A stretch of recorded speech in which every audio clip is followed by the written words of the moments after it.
Welcome to master minds education. Master minds എഡ്യൂക്കേഷന്റെ YouTube ചാനലിലേക്ക് എല്ലാവർക്കും സ്വാഗതം. ഇന്ന് നമ്മൾ ചർച്ച ചെയ്യുന്നത് NIOS അക്കൗണ്ടൻസിയിലെ സാമ്പിൾ ക്വസ്റ്റ്യൻ പേപ്പറും അതിന്റെ ആൻസേഴ്സുമാണ്. നേരിട്ട് അതിലേക്ക് കടക്കുന്നതിന് മുൻപായിട്ട് നമ്മൾ കൃത്യമായി മനസ്സിലാക്കേണ്ട മറ്റൊരു കാര്യമുണ്ട്. ഓരോ ചാപ്റ്ററിൽ നിന്നും എത്ര മാർക്കിനാണ് നമ്മുടെ പൊതുപരീക്ഷയ്ക്ക് വരുന്നത് എന്ന്. ഓക്കെ, അപ്പൊ നമുക്ക് അക്കൗണ്ടൻസിയിൽ എത്ര ബുക്ക് ഉണ്ട്? 3 ബുക്ക് ഉണ്ട് അല്ലെ. ഒന്നാമത്തെ ബുക്കില് 2 മൊഡ്യൂളാണ് നമുക്ക് പഠിക്കാനുള്ളത്. ഒന്നാമത്തെ ബുക്കില് 2 മൊഡ്യൂളാണ് പഠിക്കുന്നത്. 4, 5, 6 ഫസ്റ്റ് മൊഡ്യൂൾ എന്ന് വരുന്നത് ചാപ്റ്റേഴ്സ് എന്തൊക്കെയാണ്? 4ാമത്തെ chapter accounting for business transactions, അതുപോലെ തന്നെ 5th ചാപ്റ്റർ ജേർണല്, അതുപോലെ തന്നെ 6th ചാപ്റ്റർ ലെഡ്ജർ. ഈ 3 ചാപ്റ്റർ ആണ് ഫസ്റ്റ് മൊഡ്യൂൾ എന്ന് വരുന്നത്. അതിന്റെ വെയിറ്റേജ് എന്ന് പറയുന്നത് 10 മാർക്കാണ്. അതിന്റെ വെയിറ്റേജ് എന്ന് പറയുന്നത് 10 മാർക്കാണ്. 3 ചാപ്റ്റേഴ്സ് 10 മാർക്ക്. ഓക്കെ, ഇനി അടുത്ത മൊഡ്യൂൾ കിടക്കാം. എന്താണ്? 12, 13 ആണ്. എന്താണ് 12ാമത്തെ ചാപ്റ്റർ? എന്താണ്? Errors and rectification. Errors and rectification. 13ാമത്തെ ചാപ്റ്റർ എന്താണ്? Computer and computerised accounting system. എന്താണ്? Computer and computerised accounting system. ഇതിലേക്കും വരുന്നത് എത്രയാണ്? 10 മാർക്ക്. ഫസ്റ്റ് ബുക്കിൽ 2 മൊഡ്യൂളാണ് നമുക്ക് പഠിക്കാനുള്ളത്. ഒന്നാമത്തെ മൊഡ്യൂളിൽ 3 ചാപ്റ്ററും 2ാമത്തെ മൊഡ്യൂളിൽ എത്രയാണ്? 2 ചാപ്റ്ററുമാണ് വരേണ്ടത്. 3 ചാപ്റ്റർ 2 ചാപ്റ്റർ, ടോട്ടൽ എത്ര വരും? 20 മാർക്ക്. ക്ലിയർ ആണല്ലോ? ഓക്കെ, ഇനി അടുത്തതാണ് എന്ത്? സെക്കൻഡ് ബുക്കിൽ വരുന്നത് അല്ലെ. സെക്കൻഡ് ബുക്കിൽ എത്ര മൊഡ്യൂൾ വരുന്നുണ്ട്? 3 മൊഡ്യൂളാണ് വരുന്നത് അല്ലെ. സെക്കൻഡ് ബുക്കില് 3 മൊഡ്യൂൾ വരുന്നുണ്ട്. ഏതൊക്കെയാണത്? ഒന്നാമത്തെ എന്താണ്? നമ്മള് ഫിനാൻഷ്യൽ സ്റ്റേറ്റ്മെന്റ്സുമായി ബന്ധപ്പെട്ട ഒരു മൊഡ്യൂൾ വരുന്നുണ്ട് അല്ലെ. 16, 17, 18, 19, 20, 21 അല്ലെ. 3ഉം 6 ചാപ്റ്റർ. അതിന് എത്ര മാർക്കാണ് വരുന്നത്? 20 മാർക്ക്. ഇതാണ് നമ്മൾ ഫിനാൻഷ്യൽ സ്റ്റേറ്റ്മെന്റ്സ് പറഞ്ഞ ഈ ചാപ്റ്ററിലാണ് നമ്മൾ trading account, profit loss account, balance sheet വരുന്നത്. പിന്നെ വരുന്നത് എന്താണ്? നോട്ട് ഫോർ പ്രോഫിറ്റ് ഓർഗനൈസേഷനുമായി ബന്ധപ്പെട്ട 2 ചാപ്റ്റർ വരുന്നുണ്ട്. പിന്നെ വരുന്നത് എന്താണ്? അക്കൗണ്ട്സ് ഫ്രം ഇൻകംപ്ലീറ്റ് റെക്കോർഡ്സ് വരുന്നുണ്ട്. അങ്ങനെ എത്ര ചാപ്റ്റേഴ്സ് ആണ് ഈ മൊഡ്യൂളിൽ നിന്ന് വരുന്നത്? 6 ചാപ്റ്റേഴ്സ് ആണ് വരുന്നത്. അതിൽ നിന്ന് എത്ര മാർക്ക് വരുന്നുണ്ട്? 20 മാർക്ക് വരുന്നുണ്ട്. അതുപോലെ തന്നെ അടുത്ത മൊഡ്യൂളാണ് പാർട്ണർഷിപ്പ് അക്കൗണ്ടുമായി ബന്ധപ്പെട്ട കാര്യങ്ങൾ. 23, 24, 25 അങ്ങനെ 3 ചാപ്റ്റർ ആണ് വരുന്നത്. ഒന്നാമത്തെ എന്താണ്? Admission of a partner. ഒന്നാമത്തെ എന്താണ്? Admission of a partner. 2ാമത്തെ ചാപ്റ്റർ എന്ന് പറയുമ്പോൾ 24ാമത്തെ ചാപ്റ്റർ എന്താ വരുന്നത്? Retirement and death of a partner. പിന്നെ വരുന്നത് എന്താണ്? Dissolution of partnership. Dissolution of partnership. അങ്ങനെ 3 ചാപ്റ്റർ. അതിൽ നിന്നും വരുന്നത് എത്രയാണ്? 20 മാർക്ക് തന്നെയാണ്. അതിൽ നിന്ന് വരുന്നതും 20 മാർക്ക് തന്നെയാണ്. അതുപോലെ അടുത്ത മൊഡ്യൂൾ എന്ന് പറയുന്നത് അഥവാ സെക്കൻഡ് ടെക്സ്റ്റ് ബുക്കില് 3ാമത്തെ മൊഡ്യൂളില് ഏതൊക്കെ ചാപ്റ്റർ വരുന്നത്? 27 വരുന്നുണ്ട്, പിന്നെ 28 വരുന്നുണ്ട്, 29 വരുന്നുണ്ട് അല്ലെ. കമ്പനി അക്കൗണ്ടുമായി ബന്ധപ്പെട്ട കാര്യങ്ങളാണ് അതുമായി ബന്ധപ്പെട്ടാണ് അല്ലെ. എന്ന് പറയുമ്പോൾ എന്താണ്? ഇഷ്യൂ ഓഫ് ഷെയർസ്, അതുപോലെ തന്നെ എന്ത് ചെയ്യുക? ഷെയറുമായി ബന്ധപ്പെട്ട ചാപ്റ്റേഴ്സ് ആണ്. ഫോർഫീറ്റർ ഓഫ് ഷെയർസ്, അതേപോലെ തന്നെ എന്ത് ചെയ്യുക? Re issue of forfeited shares. അങ്ങനെ 3 ചാപ്റ്റേഴ്സ് വരുന്നുണ്ട്. അതിൽ നിന്ന് വരുന്നത് 20 മാർക്കാണ്. അതിൽ നിന്ന് വരുന്നതും 20 മാർക്കാണ്. അപ്പൊ എത്ര മൊഡ്യൂളായി? ഫസ്റ്റിലെ ബുക്കില് 2 മൊഡ്യൂളായി. സെക്കൻഡ് ബുക്കിൽ എത്രയായി? 3 മൊഡ്യൂളായി. ടോട്ടൽ എത്ര മൊഡ്യൂളായി? 5 മൊഡ്യൂൾ. ഇനി നമുക്ക് 6ാമത്തെ മൊഡ്യൂൾ എന്ന് പറയുന്നത് ഏതാണ്? ഓപ്ഷണൽ മൊഡ്യൂൾ ആണ് അല്ലെ. 6ാമത്തെ മൊഡ്യൂൾ എന്ന് പറയുന്നത് എന്താണ്? ഓപ്ഷണൽ മൊഡ്യൂൾ ആണ്. ഓപ്ഷണൽ മൊഡ്യൂളിന്റെ പ്രത്യേകത എന്ന് പറയുന്നത് എന്താണ്? ഏതെങ്കിലും ഒന്ന് നമ്മൾ സെലക്ട് ചെയ്താൽ മതി എന്നുള്ളതാണ് അല്ലെ. ഇത് 3ാമത്തെ ബുക്കാണ്. ഇതെന്താണ്? 3ാമത്തെ ബുക്കാണ്. അതിൽ ഓപ്ഷൻ 1 ആണെങ്കിൽ എന്താണ്? 3 ചാപ്റ്റർ ആണ് വരുന്നത്. ഏതൊക്കെയാണ്? 32, 33, 34. ഓർ എന്ന് പറഞ്ഞാൽ ഏതെങ്കിലും ഒന്ന് സെലക്ട് ചെയ്യണം നമ്മൾ അല്ലെ. ക്വസ്റ്റ്യൻ പേപ്പർ നമ്മൾ എക്സാമിന് അറ്റൻഡ് ചെയ്യുന്ന സമയത്ത് നിങ്ങൾ ആൻസർ ചെയ്യുമ്പോൾ എങ്ങനെ ചെയ്യേണ്ടത്? ഓപ്ഷൻ 1 ആണ് ഇത്, ഓപ്ഷൻ 2 ആണിത്. നമ്മൾ ഏതെങ്കിലും ഒന്ന് സെലക്ട് ചെയ്തിട്ട് അതിലെ ക്വസ്റ്റ്യൻസ് ആണ് മുഴുവനായിട്ടും അറ്റൻഡ് ചെയ്യേണ്ടത് കേട്ടോ. ഇതെന്താണ്? ചില ആളുകൾ എന്ത് ചെയ്യും? നമുക്ക് ഓപ്ഷൻ 1ത്തെ കുറച്ച് ക്വസ്റ്റ്യൻസ് അറ്റൻഡ് ചെയ്യാം, അതേപോലെ എന്ത് ചെയ്യും? ഓപ്ഷൻ 2ത്തെ കുറച്ച് ക്വസ്റ്റ്യൻസ് അറ്റൻഡ് ചെയ്യാം എന്നങ്ങനെ ചെയ്യാൻ പാടുണ്ടോ? ഒരിക്കലും ഇല്ല. എന്താ ചെയ്യാൻ പറ്റുക? ഓപ്ഷൻ 1 സെലക്ട് ചെയ്താൽ കംപ്ലീറ്റ് ഓപ്ഷൻ 1 എഴുതുക, അതേപോലെ ഓപ്ഷൻ 2 ആണ് സെലക്ട് ചെയ്യുന്നതെങ്കിൽ അത് കംപ്ലീറ്റ് ആയിട്ട് എഴുതുക എന്നുള്ളതാണ്. മിക്സ് ചെയ്യരുത് എന്നർത്ഥം. ഓക്കെ, ഇനി രണ്ടാമത്തെ മൊഡ്യൂൾ ആണെങ്കിൽ എത്ര ചാപ്റ്റർ വരുന്നത്? ഓപ്ഷൻ മൊഡ്യൂൾ 2 ആണെങ്കിൽ 36, 37, 38 അങ്ങനെ 3 ചാപ്റ്റർ ആണ് ഓപ്ഷൻ മൊഡ്യൂളിന് വരുന്നത്.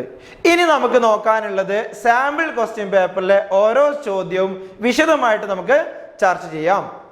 സ്ക്രീനിൽ കാണുന്നതാണ് സാമ്പിൾ ക്വസ്റ്റ്യൻ പേപ്പർ അല്ലെ. 3 മണിക്കൂറാണ് പരീക്ഷ വരുന്നത്. എത്ര മാർക്ക് വരുന്നത്? മാക്സിമം മാർക്ക് എന്ന് പറയുന്നത് 100 മാർക്കാണ്. പിന്നെന്താണ്, അക്കൗണ്ടൻസിയിൽ ടോട്ടൽ 47 ക്വസ്റ്റ്യൻസ് ഉണ്ടായിരിക്കും. 47 ക്വസ്റ്റ്യൻസ് ആണ് അക്കൗണ്ടൻസിയിൽ വരുന്നത്. പിന്നെന്താ പറയുന്നത്, 3 സെക്ഷൻസ് ഉണ്ടായിരിക്കും അല്ലെ. അക്കൗണ്ടൻസി ക്വസ്റ്റ്യൻ പേപ്പർ 3 സെക്ഷൻസ് ആയിട്ടാണ് വരുന്നത്. സെക്ഷൻ എയും സെക്ഷൻ ബിയും സെക്ഷൻ സിയുമാണ് വരുന്നത്. സെക്ഷൻ എയിൽ എന്താണ്, മൾട്ടിപ്പിൾ ചോയ്സ് ക്വസ്റ്റ്യൻ ആണ്.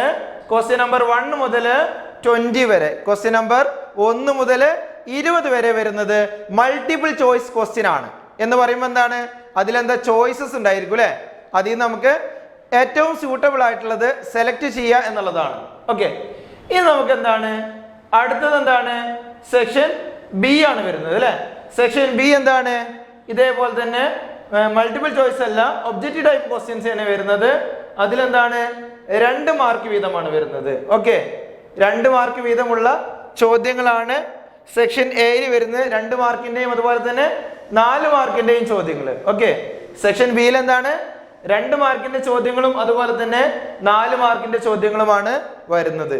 ക്വസ്റ്റ്യൻ നമ്പർ 21 മുതൽ 27 വരെയാണെങ്കിൽ 2 മാർക്കിന്റെ ചോദ്യങ്ങളാണ്. എന്നാൽ എന്താണ് 28 മുതൽ 31 വരെയുള്ള ചോദ്യങ്ങൾക്ക് 4 മാർക്ക് വീതമാണ് വരുന്നത്. പിന്നെ അടുത്ത എന്താണ്, സെക്ഷൻ സി ആണ്. സെക്ഷൻ സിന്റെ പ്രത്യേകത എന്താണ്, ഇതെന്താണ് 3 ഭാഗമായിട്ട് വരുന്നുണ്ട് അല്ലെ. സെക്ഷൻ ബി എന്ന് പറഞ്ഞ സെക്ഷൻ സി എന്ന് പറഞ്ഞാൽ മതി. അതില് 32 മുതൽ 37 വരെയുള്ള ചോദ്യങ്ങൾ വെരി ഷോർട്ട് ക്വസ്റ്റ്യൻസ് ആണ്. എന്ന് പറയുമ്പോൾ 2 മാർക്കിന്റെ ചോദ്യമാണ്. ക്ലിയർ, 2 മാർക്കിന്റെ ചോദ്യമാണ്. ഇനി അടുത്തത് എന്താണ്, ക്വസ്റ്റ്യൻ നമ്പർ 38 മുതൽ 43 വരെ. എത്രയാണ്, ക്വസ്റ്റ്യൻ നമ്പർ 38 മുതൽ 43 വരെ വരുന്നത് 3 മാർക്കിന്റെ ചോദ്യങ്ങളാണ്. 3 മാർക്കിന്റെ ചോദ്യങ്ങളാണ് അല്ലെ. ഷോർട്ട് ആൻസർ ടൈപ്പ് ക്വസ്റ്റ്യൻ ആണ്, 3 മാർക്ക്. അടുത്തെന്താണ്, ക്വസ്റ്റ്യൻ നമ്പർ 44 മുതൽ 47 വരെയുള്ള ചോദ്യങ്ങൾക്ക് എത്രയാണ് മാർക്ക് വരുന്നത്? 5 മാർക്കാണ് വരുന്നത്. ഓക്കെ, 5 മാർക്കാണ് വരുന്നത്. ഇപ്പൊ നമ്മൾ പറഞ്ഞതിൽ നമ്മൾ എന്താണ് പറഞ്ഞത്, അക്കൗണ്ടൻസിയിലെ ക്വസ്റ്റ്യൻ പേപ്പറിലെ ടോട്ടൽ ക്വസ്റ്റ്യൻസ് വരുന്നത് 47 ക്വസ്റ്റ്യൻസ് ആണ് വരുന്നത്. അതിൽ സെക്ഷൻ എ ഉണ്ടായിരിക്കും, സെക്ഷൻ ബി ഉണ്ടായിരിക്കും, സെക്ഷൻ സി ഉണ്ടായിരിക്കും. ക്ലിയർ? ഓക്കെ, ഇനി നമുക്ക് എന്താണ് പറയാനുള്ളത്, നേരിട്ട് നമുക്ക് ചോദ്യങ്ങളിലേക്ക് കടക്കാം. ഒന്നാമത്തെ ചോദ്യം എന്ന് പറയുന്നത് എത്രയാണ്, എന്താണ് എന്ന് കൃത്യമായിട്ട് നമുക്ക് അനലൈസ് ചെയ്യാം. ഓക്കെ, ഒന്നാമത്തെ ചോദ്യം പറയുന്നതിന് മുൻപായിട്ട് ഇവിടെ നിന്ന് വായിച്ചു നോക്കി. സെക്ഷൻ എ ആണിത് അല്ലെ. അതിലെന്താണ്, ക്വസ്റ്റ്യൻ നമ്പർ 1 മുതൽ ക്വസ്റ്റ്യൻ നമ്പർ 20 വരെയാണ്. മൾട്ടിപ്പിൾ ചോയ്സ് ക്വസ്റ്റ്യൻസ് ആണ്. 1 മാർക്ക് വീതമാണ് ഓരോ ചോദ്യത്തിന് വരുന്നത്. Internal choice is given in some of these questions. ഇവിടെ ഇന്റേണൽ ചോയ്സ് വരുന്നുണ്ട് എന്ന് പറഞ്ഞാൽ ചില ക്വസ്റ്റ്യൻസ് എന്തുണ്ട്, ഓർ ക്വസ്റ്റ്യൻസും വരുന്നുണ്ട്. ക്ലിയർ? ഇനി നമുക്ക് വരാനുള്ളത് എന്താണ്, ഒന്നാമത്തെ ചോദ്യത്തിലേക്ക് കടക്കാം അല്ലെ. ഒന്നാമത്തെ ചോദ്യം എന്താണ് പറയുന്നത്, ഒന്നാമത്തെ ചോദ്യത്തില് 2 ക്വസ്റ്റ്യൻസ് ഉണ്ട് അല്ലെ. ഇവിടെ 1 ആണ് വരുന്നത്, ഇവിടെ 2 ആണ് വരുന്നത്. ഓർ ക്വസ്റ്റ്യൻ ആണ്. ഇതിൽ ഏതെങ്കിലും ഒന്ന് നമ്മൾ അറ്റൻഡ് ചെയ്താൽ മതി. ക്ലിയർ? പിന്നെ നിങ്ങൾ ഇതിന്റെ ആൻസർ നമുക്ക് നോക്കാം. Which of the following transaction is entered in the journal proper? Which of the following transactions is entered into the journal proper? നമുക്ക് 4 ട്രാൻസാക്ഷൻസ് തന്നിട്ടുണ്ട്. അതില് എന്താണ്, ജേർണൽ പ്രോപ്പറിൽ റെക്കോർഡ് ചെയ്യേണ്ടത് ഏതാണ് എന്നാണ് നമ്മോട് ചോദിച്ചിട്ടുള്ളത്. ക്ലിയർ? ജേർണൽ പ്രോപ്പറിൽ റെക്കോർഡ് ചെയ്യേണ്ട ട്രാൻസാക്ഷൻ ഏതാണ് എന്നാണ് ചോദിച്ചിട്ടുള്ളത്. അപ്പൊ നമുക്ക് എന്താ അറിയണം, ജേർണൽ പ്രോപ്പറിൽ എന്തൊക്കെ കാര്യം റെക്കോർഡ് ചെയ്യാന്ന് അറിയണം. അതേപോലെ ക്യാഷ് ബുക്കിൽ എന്തൊക്കെ കാര്യങ്ങൾ റെക്കോർഡ് ചെയ്യുന്ന അറിയണം. അങ്ങനെ സെയിൽസ് ബുക്കിൽ റെക്കോർഡ് ചെയ്യുന്ന അറിയണം. ഒക്കെ കൃത്യമായിട്ട് മനസ്സിലാക്കണം. അപ്പൊ നമുക്ക് ഓരോ ട്രാൻസാക്ഷൻ വെച്ചിട്ട് നമുക്ക് ഡിസ്കസ് ചെയ്യാവുന്നതാണ്. ഒന്നാമത്തെ എന്താ, ഓപ്ഷൻ എയിൽ എന്താ പറയുന്നത്, cash payment to an employee for expenses.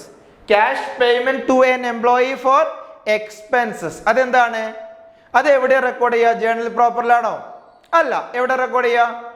Cash ബുക്കിലാണ്. എവിടെ റെക്കോർഡ് ചെയ്യുക? ക്യാഷ് ബുക്കിലാണ് റെക്കോർഡ് ചെയ്യുക. ക്ലിയർ? ഇനി അടുത്തെന്ത് വരുന്നത്? Cash purchase of goods for resale.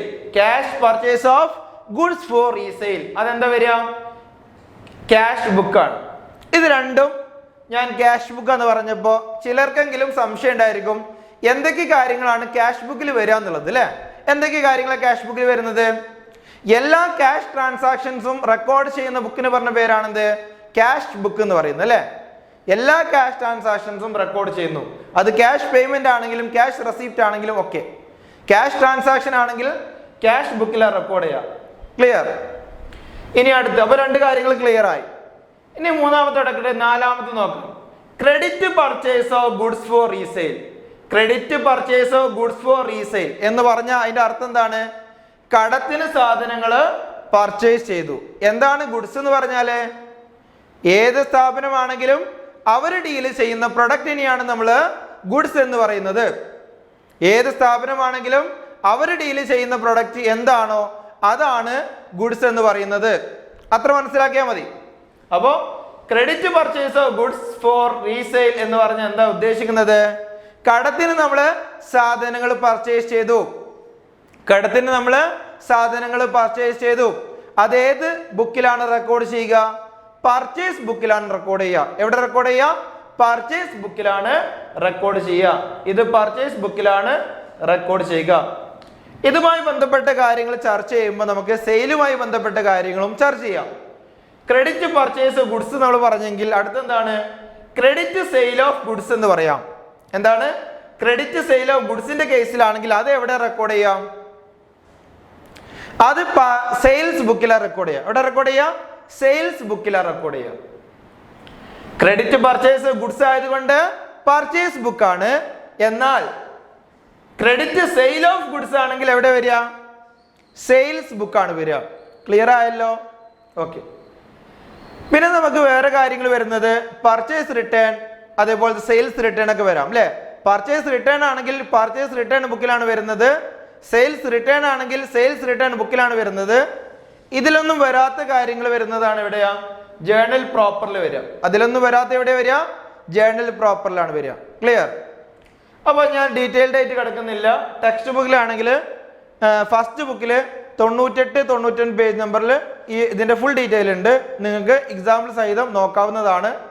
ഇതുമായി ബന്ധപ്പെട്ട കാര്യങ്ങൾ പരമാവധി ഞാൻ ഇവിടെ ഡിസ്കസ് ചെയ്തിട്ടുണ്ട്. ക്ലിയർ?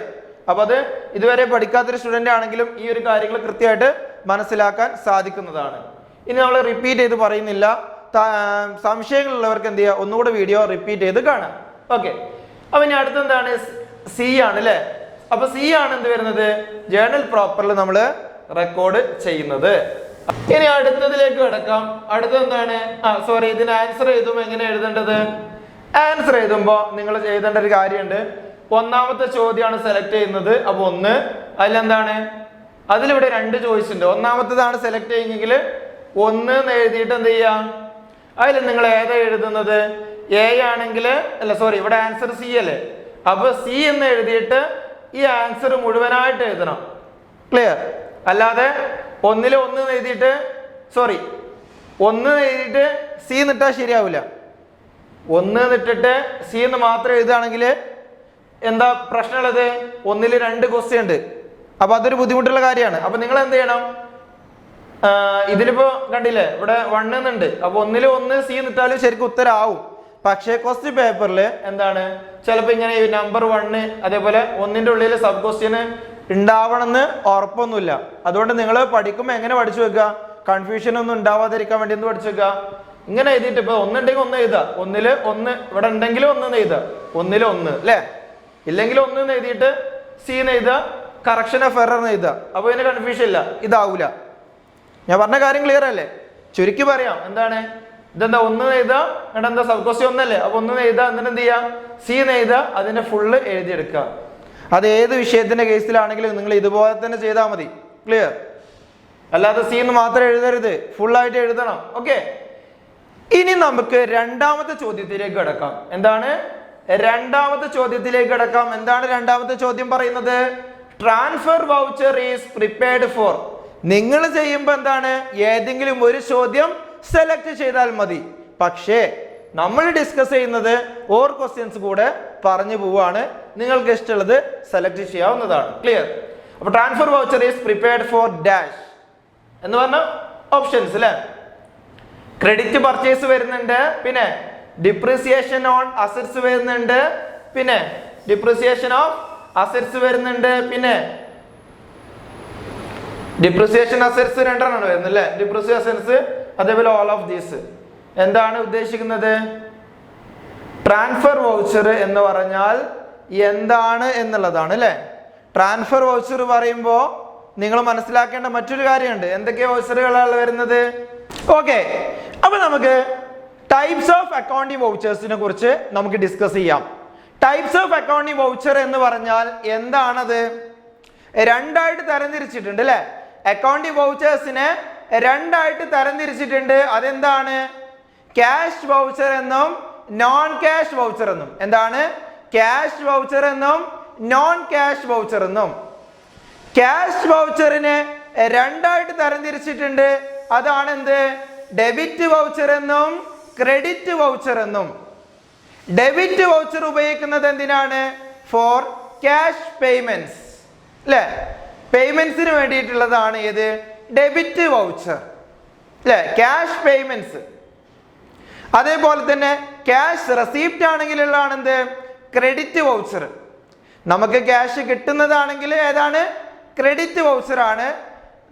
നമുക്ക് പൈസ പോകുന്ന ഇടപാടുകളാണെങ്കിൽ അഥവാ ക്യാഷ് പേയ്മെന്റ് ആണെങ്കിൽ ഡെബിറ്റ് വൗച്ചർ. ക്ലിയർ അല്ലേ? ഓക്കെ, ഇനി എന്താണ്? ക്യാഷ് വൗച്ചർ പറഞ്ഞു. ഇനി എന്താ ഉള്ളത്? Non cash voucher. എന്താണ് നോൺ ക്യാഷ് വൗച്ചർ എന്ന് പറഞ്ഞാൽ? അതാണ് എന്ത്? ട്രാൻസ്ഫർ വൗച്ചർ എന്ന് പറയുന്നത്. നോൺ ക്യാഷ് വൗച്ചർ തന്നെയാണ് എന്ത്? ട്രാൻസ്ഫർ വൗച്ചർ എന്ന് പറയുന്നത്. അതിന് വേറെ ക്ലാസിഫിക്കേഷൻ ഒന്നുമില്ല. ക്ലിയർ? അപ്പൊ എന്തൊക്കെ കാര്യങ്ങൾ നമ്മൾ പറഞ്ഞത് അല്ലെ? വൗച്ചേഴ്സ് നമ്മൾ രണ്ടായിട്ട് തരംതിരിച്ചു അല്ലെ. എന്താണ്? ക്യാഷ് വൗച്ചർ എന്നും നോൺ ക്യാഷ് വൗച്ചർ എന്നും. ക്യാഷ് വൗച്ചറിനെ നമ്മൾ രണ്ടായിട്ട് തരംതിരിച്ചു. എന്താണത്? ഡെബിറ്റ് വൗച്ചർ എന്നും ക്രെഡിറ്റ് വൗച്ചർ എന്നും. ഡെബിറ്റ് വൗച്ചർ എന്തിനാ ഉപയോഗിക്കുന്നത്? ഫോർ ക്യാഷ് പേയ്മെന്റ്സ് അല്ലെ. ക്രെഡിറ്റ് വൗച്ചർ എന്തിനാ ഉപയോഗിക്കുന്നത്? For cash receipt. ക്ലിയർ അല്ലേ? ഡെബിറ്റ് വൗച്ചർ ഉപയോഗിക്കുന്നത് for cash payments, credit voucher ഉപയോഗിക്കുന്നത് ഫോർ ക്യാഷ് റെസിപ്റ്റ്. കൃത്യമായിട്ട് നോട്ട് ചെയ്ത് വെക്കുക. അതല്ലാതെ വരുന്ന ട്രാൻസാക്ഷൻസ് ആണ് എവിടെ വരുന്നത്? ട്രാൻസ്ഫർ വൗച്ചറിൽ. ക്യാഷ് ട്രാൻസാക്ഷൻ അല്ലാതെ നോൺ ക്യാഷ് ട്രാൻസാക്ഷൻസ് ആണ് എവിടെ വരുന്നത്? ട്രാൻസ്ഫർ വൗച്ചറിൽ വരുന്നത്. അപ്പൊ നമുക്ക് നോക്കാം. ക്രെഡിറ്റ് പർച്ചേസ് എന്ന് പറയുന്ന ക്യാഷിന്റെ എലമെന്റ് ഉണ്ടോ? ഇല്ല. ഡിപ്രിസിയേഷൻ ഓഫ് അസറ്റ്സ്, അതിലും ക്യാഷിന്റെ എലമെന്റ് ഇല്ല. ഡിപ്രിസിയേഷൻ അസറ്റ്സ് റിപ്പീറ്റ് ആണ്, അതിലും അതില്ല. അപ്പൊ നമ്മൾ എന്താ ഇവിടെ ഉത്തരമായിട്ട് വരുന്നത്? എന്താണ്? ഈ പറഞ്ഞ നാലും എന്താണ്? ട്രാൻസ്ഫർ വൗച്ചറിന്റെ കാറ്റഗറി ആണ്. അതുകൊണ്ട് മൂന്നും. അപ്പൊ ആൾ ഓഫ് ദീസ് എന്നുള്ളതാണ് ഇവിടെ ഉത്തരമായിട്ട് വരുന്നത്. ഈ ക്ലാസ്സിൽ നമ്മൾ ഡിസ്കസ് ചെയ്തത് എന്തൊക്കെ കാര്യങ്ങളാണ്? വെയിറ്റേജ് പറഞ്ഞു അല്ലെ. ഓരോ ചാപ്റ്ററിൽ നിന്നും എത്ര മാർക്കിനാണ് ചോദ്യങ്ങൾ വരിക എന്ന് പറഞ്ഞു. അതിന്റെ വെയിറ്റേജ് പറഞ്ഞു. പിന്നെ എന്ത് പറഞ്ഞു? സാമ്പിൾ ക്വസ്റ്റ്യൻ പേപ്പറിന്റെ ബേസിക് ആയിട്ടുള്ള കാര്യങ്ങൾ പറഞ്ഞു. അതുപോലെ തന്നെ ഒന്നാമത്തെ ക്വസ്റ്റ്യന് ഡീറ്റെയിൽഡ് ആയിട്ട് ചർച്ച ചെയ്തു. ഒന്നാമത്തെ ക്വസ്റ്റ്യനിൽ 2 സബ് ക്വസ്റ്റ്യൻസ് ഉണ്ട്. അതിൽ ഏതെങ്കിലും ഒന്നാണ് നമ്മൾ എഴുതേണ്ടത്. 2 നമ്മൾ കൃത്യമായിട്ട് തന്നെ വിശദീകരിച്ചു തന്നു. ഓക്കെ, അപ്പൊ നിങ്ങൾക്ക് ഈ ക്ലാസ് കൃത്യമായി മനസ്സിലായി എന്ന് വിശ്വസിക്കുന്നു. ഈ വീഡിയോ നിങ്ങൾക്ക് ഇഷ്ടമായാൽ ലൈക്ക് ചെയ്യുക, ഷെയർ ചെയ്യുക. ഇതുവരെ നമ്മുടെ യൂട്യൂബ് ചാനൽ സബ്സ്ക്രൈബ് ചെയ്യാത്തവരുണ്ടെങ്കിൽ സബ്സ്ക്രൈബ് ചെയ്യുക. തൊട്ടടുത്തുള്ള ബെൽ ബട്ടണും എനാബിൾ ചെയ്യുക. എങ്കിൽ മാത്രമേ നമ്മൾ പോസ്റ്റ് ചെയ്യുന്ന വീഡിയോകളുടെ നോട്ടിഫിക്കേഷൻസ് നിങ്ങൾക്ക് കൃത്യമായി ലഭിക്കുകയുള്ളൂ. ഇനി നമുക്ക് സാമ്പിൾ ക്വസ്റ്റ്യൻ പേപ്പറിന്റെ അടുത്ത ക്വസ്റ്റ്യൻസുമായിട്ട് അടുത്ത ക്ലാസ്സിൽ കാണാം. Thank you.